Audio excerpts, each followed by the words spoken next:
Welcome to Political Hitman. My name is Howie Silberger, and we are right here on Israel News Talk Radio, the only radio station that I want to be on. Israel News Talk Radio is the place to be. IsraelNewsTalkRadio.com. You could reach me if you want to send me an email. You could send me an email, Howie at IsraelNewsTalkRadio.com, and I'll get your email and we'll be able to talk. The idea that we should celebrate the assassinations, the killings, the elimination of two major terrorists this week is kind of repulsive to me. And let me explain to you why. It's not that I'm happy that I wouldn't be happy if they were still alive. I'm very happy that they're no longer amongst the living. I'm very happy that they're no longer able to hurt people, to kill people, to arrange for terror attacks on people.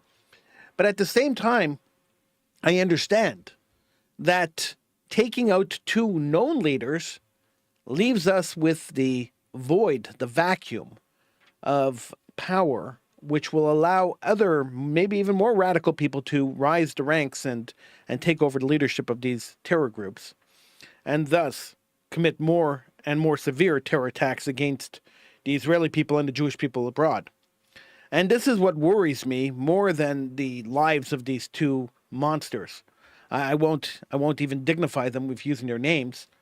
These two monsters that ran these terror organizations that murdered innocent men, women, and children. The world has been fairly quiet when it comes to attacks on Jews, and we've seen many attacks on Jews and Jewish targets in the last couple of weeks. Particularly in Europe and North America, also in Israel. It seems like the world doesn't seem to care about indiscriminate attacks on innocent men, women, and children. An attack, a drone attack on a soccer field, which killed 13 Druze kids, 12 or 13 Druze kids, that went unnoticed by world media. Nobody seemed to care that a group of kids ages 12, well, even younger than 12, I think some of them were 10 to 16, were murdered on a soccer field playing soccer by a drone attack, by a rocket attack. No one seems to care about that around the world media for sure not. There was no outrage, no pundits yelling on television that this is unacceptable, the murder of children is unacceptable. Nobody on the side that's been yelling at Israel that they're killing children in Gaza seem to care that these Druze children were killed. I haven't seen one political pundit, not one, get up and scream about the murder of these people on a talk show. I haven't seen it at all. And it makes me wonder why the indifference to the murder of children by Hezbollah or whoever launched the missiles, by Iran, and the unfortunate collateral damage that some children have died in Israel's operation in Gaza. Why is there a moral difference? I don't understand the difference morally between children dying on one end and children dying on the other end. If you're going to be outraged by children dying, shouldn't you be outraged by all children dying? If you're going to be outraged by innocent men, women, and children, as they claim, being attacked indiscriminately, shouldn't you be outraged by men, women, and children being attacked indiscriminately by bombs and rockets? Where was the outrage when thousands of missiles went raining into southern Israel for over a decade, almost 2 decades? Where was the outrage for that? And yet, we continuously hear and see pundits get on and scream and yell, and activists and people in the streets screaming and yelling that Israel's committing a genocide against children of Gaza. But they completely ignore the attacks on children outside of Gaza. They don't care about anybody else. They don't care about children. And it leads me to believe that the protests, and that this is not the only thing that leads me to believe that, but let's go with this for today, leads me to believe that the protests on the streets supporting the destruction of the state of Israel, supporting Hamas, has nothing really to do with children or outrage over the war. Has to do with the desire and the will of people who want to destroy Israel. This is it. This is all it has to do with. It has to do with destruction of Israel. Rashida Tlaib, the congresswoman who is anti-Israel, she did not condemn the strike which killed these children playing soccer, this Drew strike, but she did manage to condemn Israel's strike on terrorist leaders. That she managed to condemn because we could condemn Israel. This is what we do. We condemn Israel. But if Jews weren't involved in the massacre, then why condemn it? Arabs killing Arabs is okay. It's like blacks killing blacks in the States. That seems to be okay. But if a white kills a black, there's riots in the street. So the double standard of this whole thing is actually infuriating. So the Olympics have started in Paris this past week, and we see in the Paris Olympics something really telling that's been happening. The Israeli teams that have been competing in the Olympics have faced unbelievable discrimination, and the Olympic Organizing Committee doesn't even care. So the judo guy didn't want to shake one judo guy didn't want to shake the other judo guy's hand because the Israeli guy's hand was not worth being shaken. The teams are being booed as they're getting up to compete, and in one case, when the soccer team got out on the field to play, the Israeli soccer team, there were chants coming from the crowd yelling "Heil Hitler." Now, the last time the Olympics had chants yelling "Heil Hitler" was in the 1930s Olympics when it was held in Berlin under the tutelage of Adolf Hitler. And so people yelling "Heil Hitler" at the Israeli team competing in the Olympics makes me wonder if the chief rabbi of France, who advised all Jews to leave France immediately, if he wasn't wrong. When the sentiment gets to the point where average person who goes to watch a sporting event could freely yell "Heil Hitler" and not feel any tinge of guilt or remorse or fear about yelling "Heil Hitler," we've come to the realization as Jews, we should have come to the realization that maybe France isn't the place for Jews. And when you look around the world and you see what's going on, attacks on Jews in New York, attacks on Jews in New Jersey, attacks on Jews in Canada. There were 5 attacks on Jewish places in Canada in the last week. From school bus burnings to attacks on a synagogue to attacks on a Jewish day school. And of course, graffiti scrawled all over the place, from Free Palestine to "We are Hamas" to "Hamas is coming to get you." One has to wonder why people are still choosing not to move to Israel, why people are still choosing to live in a dangerous environment. This is a question that continues to be asked. Now, some people who live in the diaspora will argue that they are there to try to convince other people to move to Israel, and somebody has to be there to scream and yell and to let people know that there's a problem. But it's starting to become really evident that there is an issue with Jew hatred in the world. And once it starts growing, and it's contagious, and once it starts growing, it is very difficult to quell it. We are primed right now. The world is primed right now, and I hate to say this. The world is primed right now for a charismatic leader who is a Jew hater to get up and start a Holocaust. This could happen in almost any country in the world that has Jews today. We are at the point where Jew hatred is at a point where we can definitively say, I could definitively say, that I will not be surprised if a war against the Jews, it's already starting, if a war against the Jews doesn't escalate to the point of another genocide. And how scary it is to say that, and I don't like saying things like this, and I really, really can't stand the fact that we're at this point, but we're there. And I never thought we'd be there in my lifetime, for sure not. We're not even 100 years removed from a Holocaust against the Jews, and suddenly you have a stadium full of people yelling Heil Hitler at a Jewish team during an international sporting event. It seems to me that we have a major issue. It's a major problem. And we can't blame this problem, and I will not blame this problem on the war against Gaza. This is not a problem with the war against Hamas. It wasn't even the catalyst, it was the excuse. I like to use the example of the Second Intifada in 2000, where Yasser Arafat claimed that, well, not Yasser Arafat, but people claimed that the Intifada started because Ariel Sharon, the then Prime Minister of the State of Israel, visited the Temple Mount. And that inflamed the people, and that's when the Second Intifada started. And that was a story that the Arabs tried to sell to the world.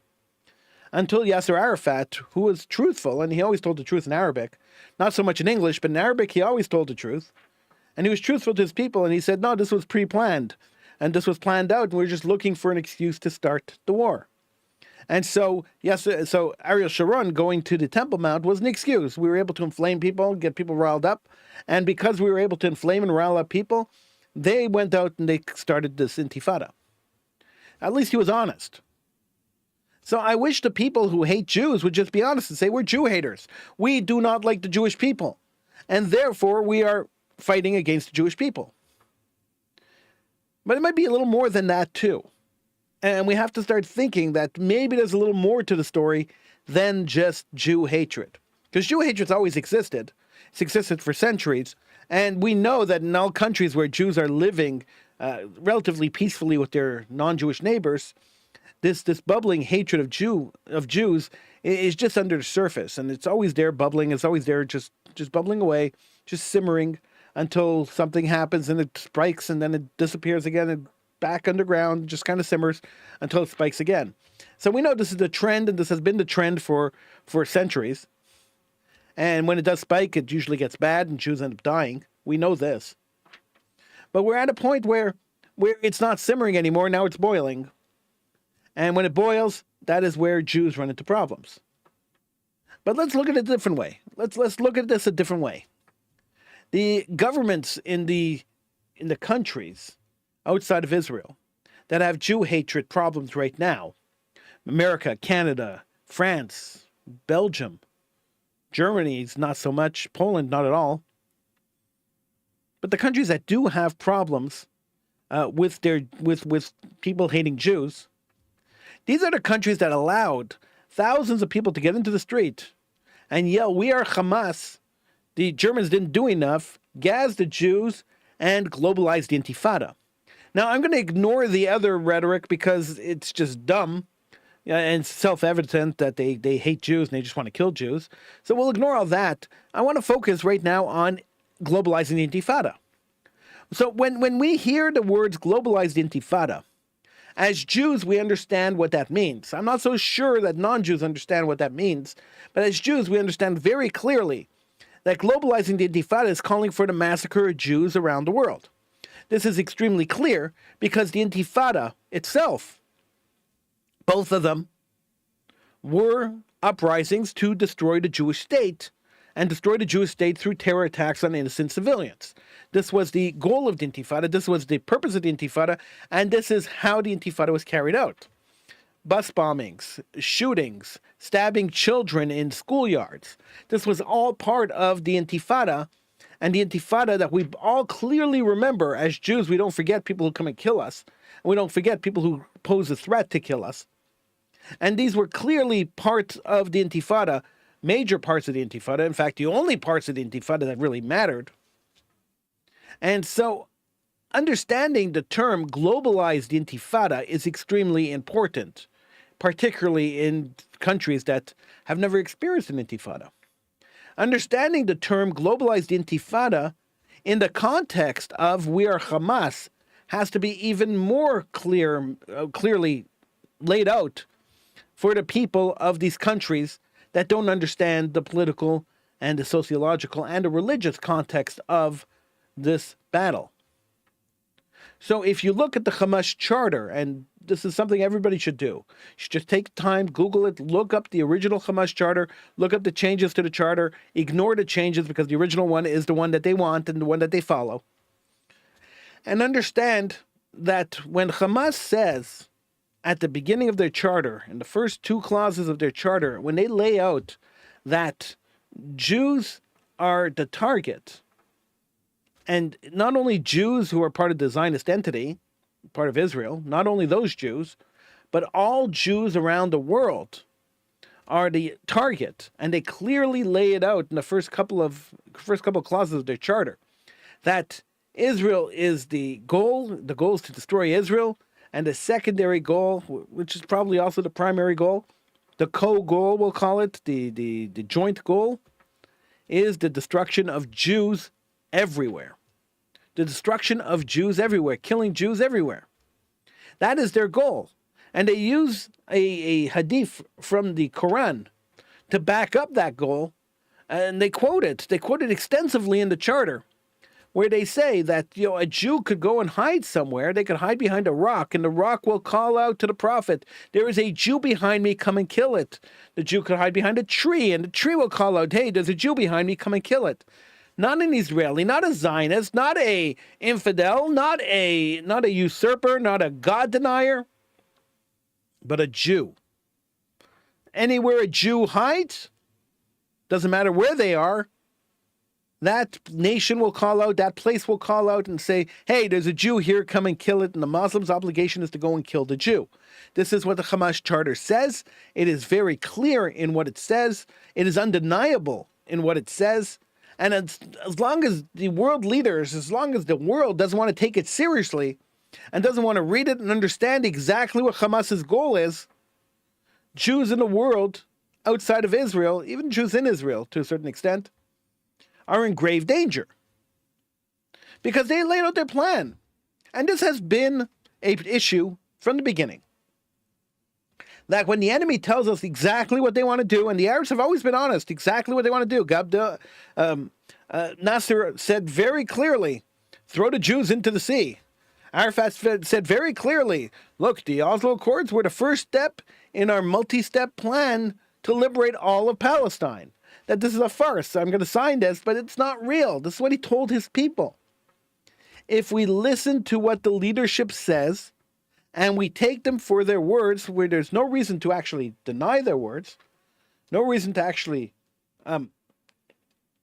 to actually not believe them. Why would we not believe our enemy when our enemy tells us they want to kill us?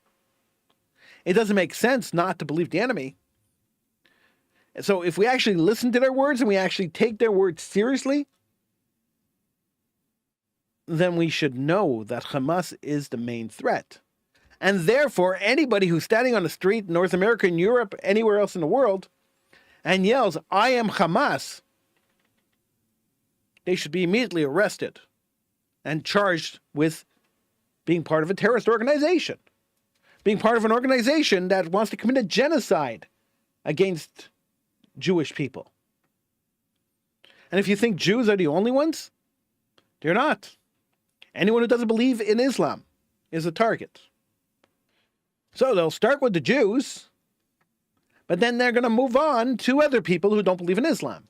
Because if you're an infidel, you're an infidel. And if you're an infidel, you must be destroyed.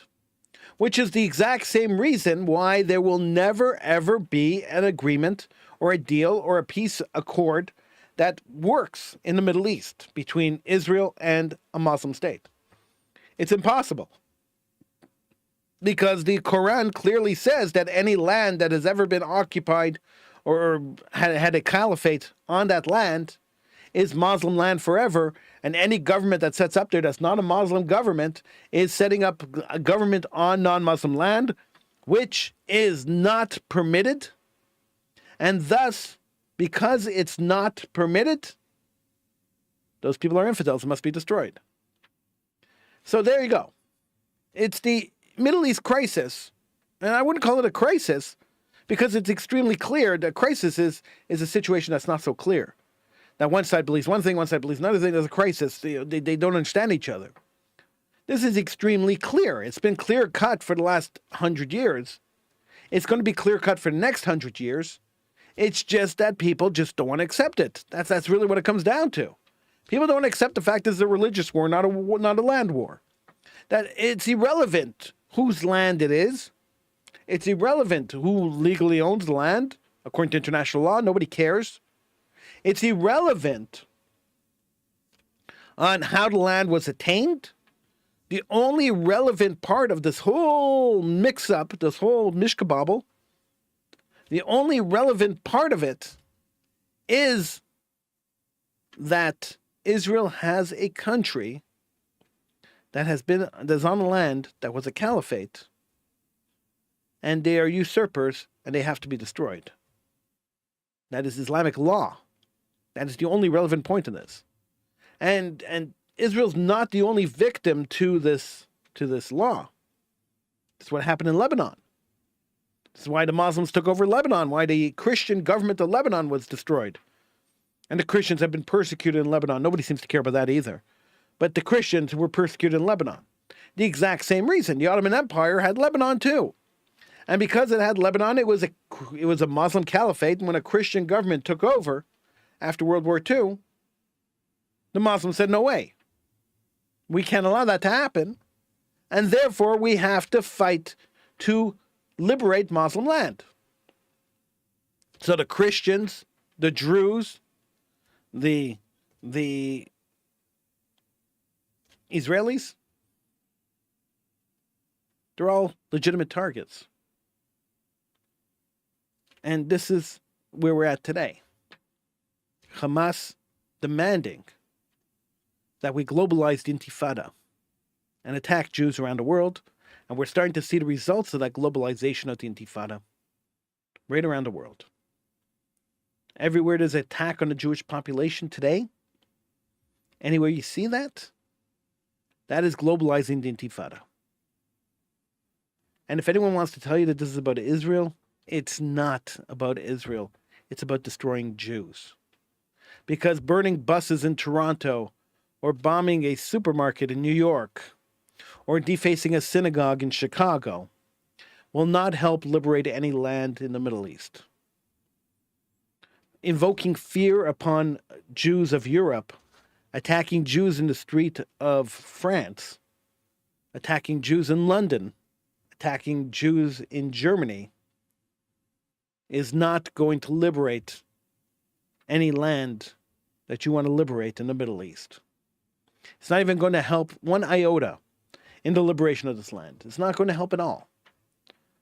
Invoking fear in the Jewish community outside of Israel is not going to liberate anything. It's just going to invoke fear upon people. It's just going to put innocent people in harm's way for nothing, because there's no end goal. The end goal is only on the aggressor side, and the end goal is the immediate destruction of the Jewish people. That's the end goal. And we have to understand this. This is something that has to be understood.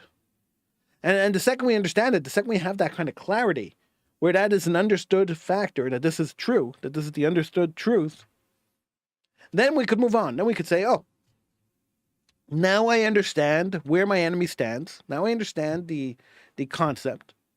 And because I understand the concept, now I know how to fight it. So I can't fight it militarily. I mean, I'll have to fight it militarily, but really, diplomatically, there's no fight here. Because they'll agree to anything as long as it eases their goal of destroying the Jewish people.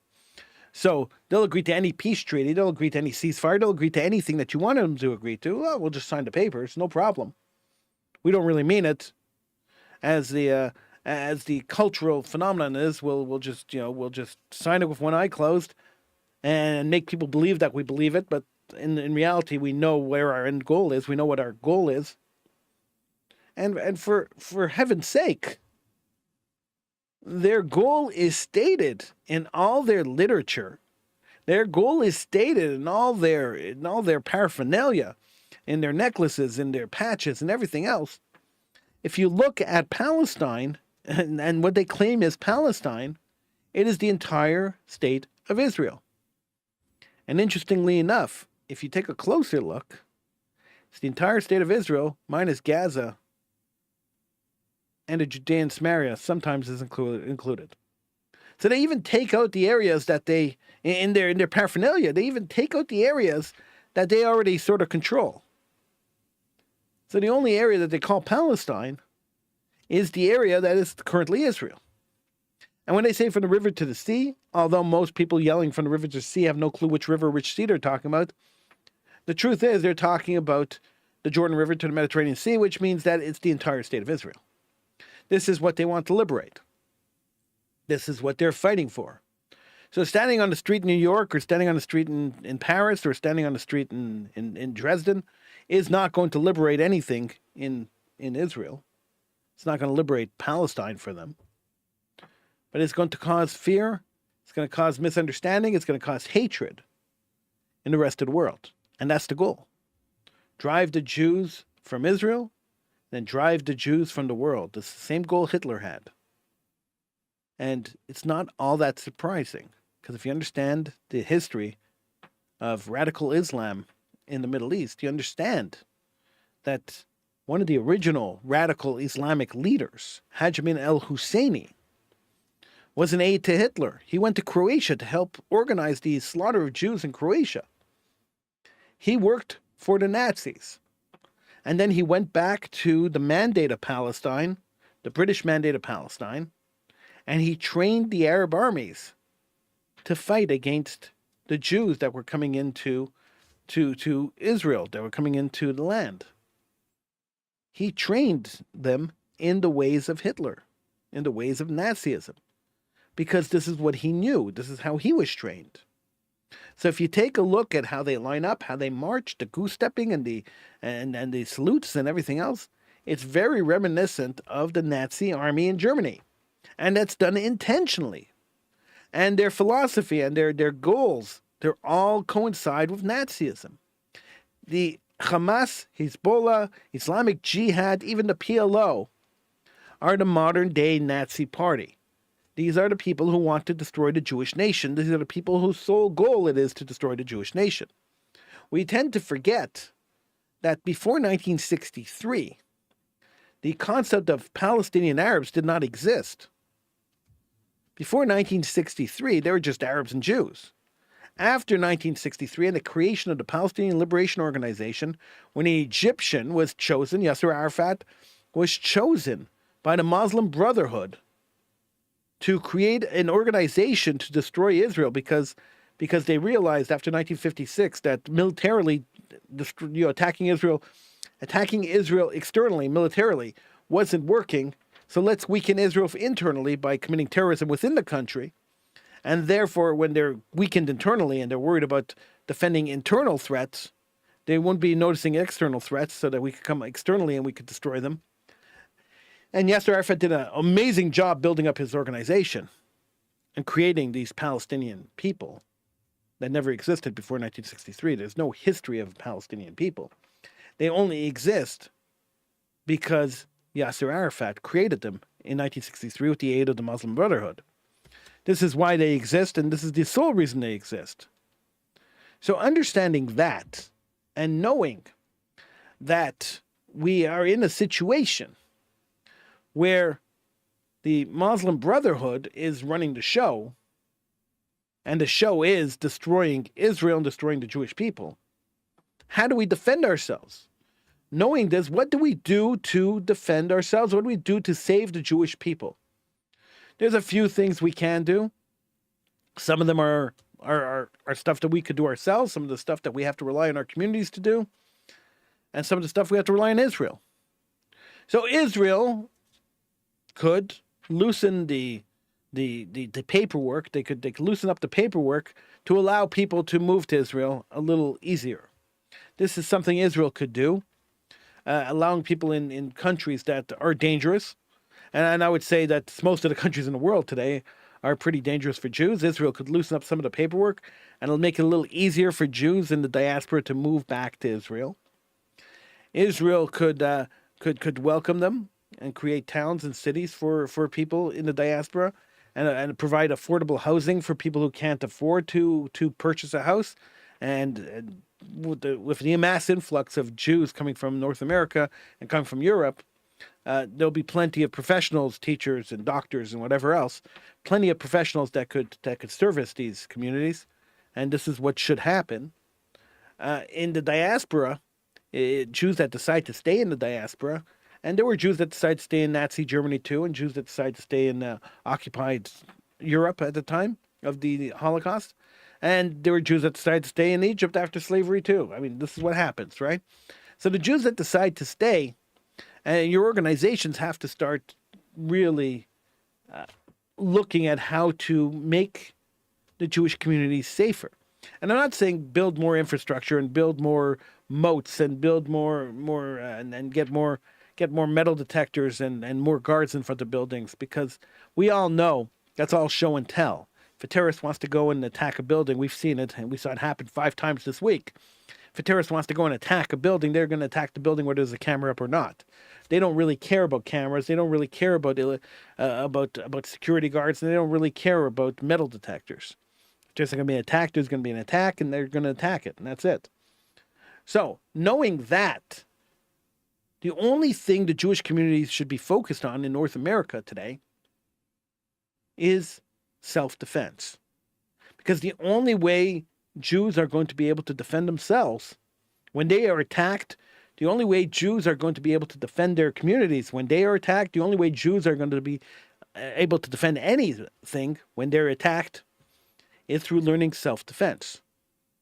Every Jewish community in the world should incorporate into their school curriculums and should incorporate into their communities free self-defense courses, paid for by the community. You raise billions of dollars, use it to defend the Jewish people. And I'm not saying make the security companies rich, I'm saying use it practically. Allow Jews to defend themselves. And encouraging Jews from 2 years old to 200 years old to defend themselves and encouraging them to learn how to defend themselves will make the Jewish community stronger in North America. Will it avert disaster? I can't guarantee that. There's no guarantees to averting disaster. Nobody could promise that we won't be attacked. Nobody could promise that we won't be killed. But it will mitigate the threat. And that's what we're looking at doing. We're looking at mitigating the threat. If a bully comes to you in the schoolyard and bullies you, and you're meekly sitting in a corner crying, that bully's going to come back every day. If a bully comes in the schoolyard and starts bullying you, and you punch him back really hard, that bully's going to walk away and go find somebody else to bother. That's what has to be done. Now, will the communities do it? Probably not. But the suggestion's there, and that's really all that needs to be done. All that needs to be done is to teach Jews self-defense and encourage them at the same time to go home. I'm Howie Silvergis, Political Hitman on Israel News Talk Radio. Thank you for joining me. I'll see you again next show right here on Israel News Talk Radio. Don't forget to check out the website, israelnewstalkradio.com. And if you want to reach me for anything at all,